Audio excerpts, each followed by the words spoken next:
O telefone tocou às 3 da manhã, cortando o silêncio do nosso apartamento em Lisboa como uma lâmina afiada. Era a polícia a informar que o meu pai, António Mendes, tinha morrido num acidente de carro na A1, perto de Coimbra. O mundo parou por completo.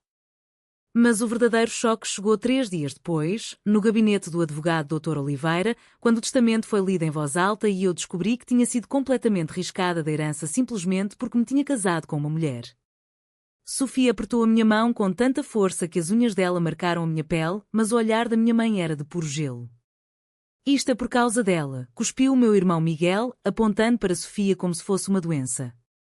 O ar na sala ficou sufocante. Eu soube naquele instante que a luta pela minha vida, pela nossa vida, mal tinha começado. O funeral foi um pesadelo organizado. A Basílica da Estrela estava cheia de gente importante do mundo dos vinhos do Douro, onde o meu pai tinha construído um império. Eu e Sofia sentámo-nos na última fila, de mãos dadas por baixo do casaco, porque a minha mãe tinha pedido explicitamente que não fizéssemos escândalo. Depois da cerimónia, no café ao lado, os sussurros começaram. A Ana casou com uma mulher, o António nunca aceitou. Coitado, deve ter morrido de desgosto. Eu ouvia tudo e sentia o chão a fugir-me debaixo dos pés. Sofia, professora de História no liceu, tentava manter a calma, mas eu via nos olhos dela o medo de perder tudo o que tínhamos construído em 8 anos juntas. No dia seguinte, no escritório do Dr. Oliveira, o pesadelo ganhou contornos legais. O testamento era claro, a empresa familiar, as quintas no Douro, os apartamentos em Lisboa e no Porto, tudo para o meu irmão Miguel e para a minha mãe. Eu, Ana Mendes, filha única do António, ficava com 0.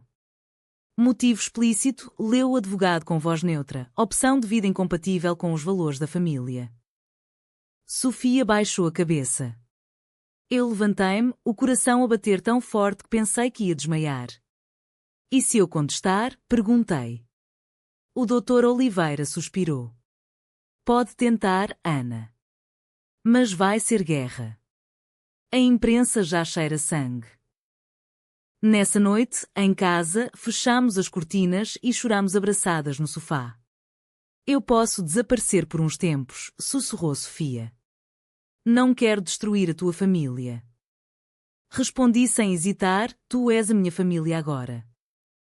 Mas as palavras saíram mais corajosas do que eu me sentia. O telefone não parava de tocar. Jornalistas. Colegas da agência de arquitetura onde eu era sócia. Até o meu chefe deixou mensagem: Ana, precisamos de falar sobre a imagem da empresa. Cada toque era uma facada. Decidi ficar calada ou lutar era escolher entre salvar a minha carreira ou salvar o nosso amor. E eu ainda não sabia que o pior estava para vir. No dia seguinte, o Jornal Expresso publicou a primeira notícia: herdeira deserdada por casamento homossexual, o Império Mendes dividido pela escolha da filha. A foto era antiga, nossa, tirada num casamento de amigos, mas alguém a tinha vendido. O telefone explodiu. A minha mãe ligou a gritar que eu estava a matar a memória do pai. Miguel mandou mensagem: se não calas a boca, mostro as fotos reais. Eu olhei para Sofia, que lia os comentários online com lágrimas nos olhos. Ana, talvez seja melhor eu ir embora por uns dias. A escolha estava posta: proteger-me a mim ou proteger a mulher que eu amava mais que tudo. E qualquer decisão podia destruir-nos para sempre. A notícia correu como fogo no mato seco. Em menos de 48 horas, a agência de arquitetura onde eu era sócia principal perdeu 3 clientes importantes. Não queremos associação com escândalos, disseram por e-mail frio. O meu sócio, o Pedro, chamou-me ao escritório e fechou a porta. Ana, eu adoro-te, mas a empresa está a sangrar. Talvez seja melhor tirares umas férias longas. Férias. Tradução: sai daqui antes que te expulsemos. Saí para a rua e liguei a Sofia. A voz dela tremia. A direção do liceu convocou reunião de emergência. Os pais estão a queixar-se. 2 professores, 2 vidas profissionais em risco por causa de um testamento. Nessa tarde, fomos ao Dr. Oliveira outra vez. Ele tinha uma expressão estranha. Há uma coisa que não vos disse na leitura. O testamento original tinha um apêndice, uma página extra que o António mandou acrescentar 2 meses antes de morrer. Mas desapareceu do dossiê. Sofia franziu o sobrolho. Desapareceu como? O advogado baixou a voz. Alguém o tirou. Mas eu vi uma vez.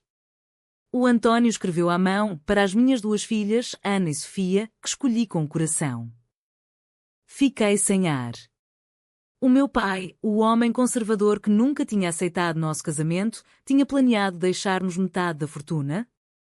Era impossível. Ou não? Miguel apareceu em nossa casa nessa noite, sem avisar. Entrou derrompante e atirou um envelope na mesa. Fotos vossas em Cascais, no ano passado. Se contestarem o testamento, estas vão para todos os jornais. Sofia empalideceu. Eu levantei-me, tremendo de raiva. Estás a chantagear-nos? Ele riu-se com amargura. Estou a proteger a família. A mãe está destroçada. O pai morreu por vossa causa.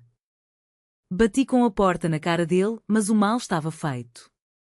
Nessa noite, Sofia e eu discutimos pela primeira vez em anos. Eu posso ir-me embora, disse ela. Tu ficas com a carreira, com a vida. Respondi aos gritos, e viver sem ti? Isso é vida? A escolha era mortal, lutar no tribunal e expor tudo ou aceitar a injustiça e perder a dignidade. No dia seguinte, o acidente aconteceu. Sofia ia a caminho do liceu quando um carro a cortou na rotunda do Marquês de Pombal. Nada grave, mas ela bateu com a cabeça e passou a noite no Hospital São José. Eu fiquei ao lado dela, segurando-lhe a mão, enquanto os jornalistas esperavam lá fora. Ana Mendes, a filha deserdada, visita a esposa no hospital. O título já estava pronto. Quando Sofia acordou, olhou para mim e sussurrou: talvez o silêncio seja o preço do nosso amor. Eu respondi: ou talvez o silêncio seja o que nos vai matar devagar. A pressão era insuportável. Decidir se íamos a tribunal ou se nos escondíamos era decidir se éramos cobardes ou mártires. E o apêndice desaparecido continuava a assombrar-me como uma promessa quebrada. A minha mãe ligou nesse mesmo dia. Pela primeira vez em meses, a voz dela não era de gelo, mas de cansaço. Ana, vem a casa. Sozinha. Precisamos de falar. E a casa da infância, em Sintra, cheirava a cera e a saudade. Ela mostrou-me uma carta antiga do meu pai. Ele nunca te deserdou de coração. Mas tinha medo do que as pessoas iam dizer. Chorei pela primeira vez desde o funeral. Mas quando saí, Miguel esperava-me à porta. Se contares isso em tribunal, eu destruo-vos.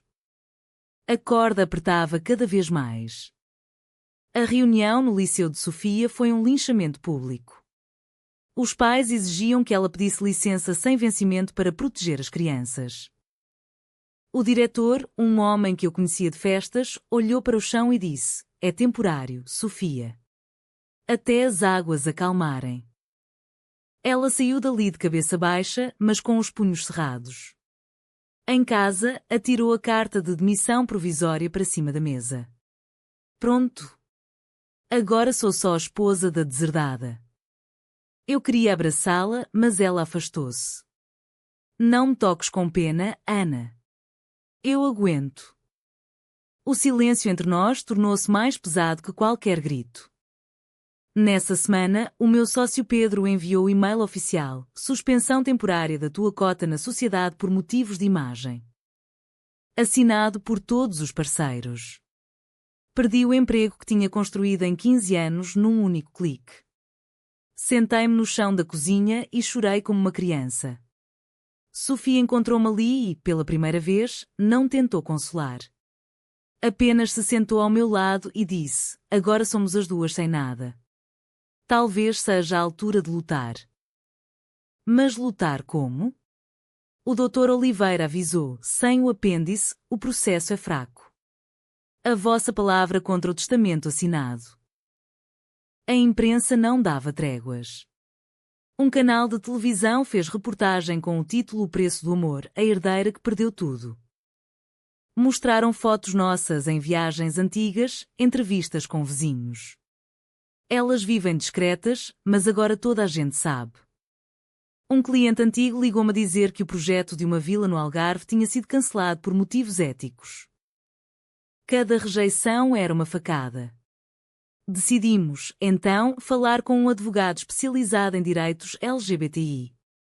André Isabel Santos recebeu-nos no escritório pequeno perto do Chiado. Vocês têm duas opções, aceitar e viver pobres mas juntas, ou ir a tribunal e arriscar perder tudo, incluindo a privacidade. Sofia olhou para mim. Eu escolho lutar. Eu hesitei. E se perdermos? A escolha era literalmente entre o orgulho e a sobrevivência. Nessa noite, recebi uma mensagem anônima: o apêndice está comigo. Encontro amanhã, Parque das Nações, 21 horas. Vem sozinha. O coração quase me saltou do peito. Mostrei a Sofia. Ela disse logo: pode ser armadilha. Mas eu fui. No parque escuro, uma figura encapuzada entregou-me um envelope. Era o apêndice original, com a letra do meu pai. Deixo metade da herança para a minha filha Ana e para Sofia Costa, a quem considero minha segunda filha. O amor delas é verdadeiro e eu, no fim da vida, aprendi a respeitá-lo. Assinado e datado 2 meses antes do acidente. Tremi tanto que quase deixei cair o papel. O desconhecido desapareceu na noite. Quando cheguei a casa, Sofia abraçou-me com força. Agora temos prova. Mas o preço já estava pago, a nossa relação estava rachada, a carreira destruída, a família em guerra. Miguel soube do documento no dia seguinte. Ligou a gritar: isso é falso. Vou provar no tribunal. A mãe ficou em silêncio. A guerra estava declarada. O processo deu entrada no Tribunal de Família e Sucessões de Lisboa numa manhã chuvosa de outubro. A sala estava cheia de jornalistas. Quando entramos, de mãos dadas, os flashes dispararam como tiros. A juíza olhou para nós com curiosidade, mas sem piedade. O advogado de Miguel apresentou o testamento original como última vontade clara do falecido. Nós apresentámos o apêndice. O Dr. Oliveira testemunhou que tinha visto o documento antes de desaparecer. O juiz ordenou perícia caligráfica. Enquanto esperávamos, a vida parou. Sofia perdeu o emprego definitivamente. Eu vendi o carro para pagar as contas. Vivíamos de poupanças e de orgulho. Uma noite, discutimos feio. Tu querias lutar, Ana. Agora estamos aqui, sem nada, gritou ela. Eu respondi: e tu querias fugir. Se não fosse eu, estavas escondida algures. Dormimos de costas voltadas. No dia seguinte, pedi desculpa com flores baratas do supermercado. Ela chorou e abraçou-me. Temos de aguentar juntas ou perdemos tudo.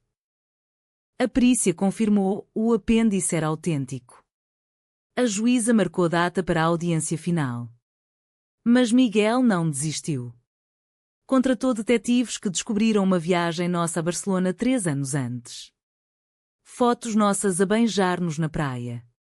Ameaçou divulgá-las se não retirássemos a ação. Eu e Sofia ficámos acordadas toda a noite a decidir. Se revelarem, perdemos a pouca privacidade que nos resta, disse ela. Mas se calarmos, perdemos a herança e a dignidade, respondi. A escolha era entre humilhação pública ou pobreza digna. Decidimos arriscar. A audiência foi brutal. Miguel chorou no banco das testemunhas, dizendo que o pai tinha mudado de ideias no fim. A minha mãe depes contra mim, voz trêmula. O António nunca aceitou verdadeiramente. Quando chegou a minha vez, contei toda a história. O amor desde a universidade, o casamento discreto em 2018, a rejeição silenciosa do pai que, afinal, tinha mudado de coração. Sofia testemunhou depois, firme: eu não quero dinheiro. Quero que a Ana receba o que o pai dela quis dar. A juíza ouviu tudo em silêncio. Fora do tribunal, a minha mãe aproximou-se. Ana, talvez eu tenha errado. Foi a primeira rachadura na muralha. Mas Miguel jurou vingança. 2 dias antes da sentença, Sofia teve um colapso. Pressão alta, exaustão, disse o médico. Fiquei com ela no hospital outra vez. Enquanto ela dormia, recebi uma chamada da minha mãe. Miguel falsificou a assinatura do apêndice? Não, Ana. O teu pai escreveu aquilo mesmo. Eu vi. Fiquei sem palavras. Ela continuou, ele pediu-me para não dizer nada. Tinha medo de perder o respeito da comunidade. O mundo virou de cabeça para baixo outra vez. Na audiência final, a juíza leu a sentença. O apêndice é válido. Ana Mendes recebe metade da herança, incluindo a cota da empresa e as propriedades indicadas. A sala explodiu em murmúrios. Miguel levantou-se furioso. A minha mãe baixou a cabeça e chorou. Eu e Sofia saímos de mãos dadas, mas sem alegria. Tínhamos ganho dinheiro, mas perdido a família, a carreira e quase uma outra. Nessa noite, em casa, abrimos uma garrafa de vinho do Douro do meu pai. Sofia olhou para mim e disse, valeu a pena? Eu respondi, valeu porque estamos juntas. Mas as dúvidas ficavam. A imprensa ainda nos perseguia. A agência recusou-me de volta. O liceu não readmitiu Sofia. O dinheiro estava lá, mas a paz tinha custado caro. Miguel tentou recorrer, mas perdeu. A mãe começou a ligar mais vezes, tímida, como quem pede perdão sem palavras. Um dia, convidou-nos para jantar em Sintra. Sentámo-nos à mesa como estranhas educadas. No fim, ela disse, o vosso pai estaria orgulhoso. Foi o mais perto que chegámos da reconciliação. Meses depois, estávamos na Quinta do Douro que agora era nossa. O sol punha-se sobre as vinhas e Sofia encostou a cabeça no meu ombro. Conseguimos, murmurou. Eu sorri, mas o peito ainda doía. Tínhamos dinheiro, tínhamos a casa, tínhamos uma à outra. Mas a carreira estava destruída, a família rachada para sempre e a confiança abalada. Decidimos criar uma fundação com parte da herança para apoiar jovens LGBTI em Portugal. Chamámos-lhe 2 filhas. O primeiro projeto foi uma bolsa para estudantes como nós fomos um dia. A vida continuou, mais calma, mas marcada. Eu abri um pequeno ateliê de arquitetura em Lisboa. Sofia voltou a dar aulas, agora numa escola privada mais aberta. A minha mãe visita-nos de vez em quando. Miguel nunca mais falou conosco. Olhando para trás, vejo cada escolha como um precipício, calar ou gritar, proteger ou lutar, amar ou sobreviver. Ganhámos a batalha legal, mas o preço foi pago em lágrimas, empregos e relações partidas. Será que a coragem de enfrentar a verdade e o escândalo público vale sempre o preço da família e da carreira perdidas, ou há momentos em que o silêncio protege melhor o amor verdadeiro? Verdadeiro ou falso?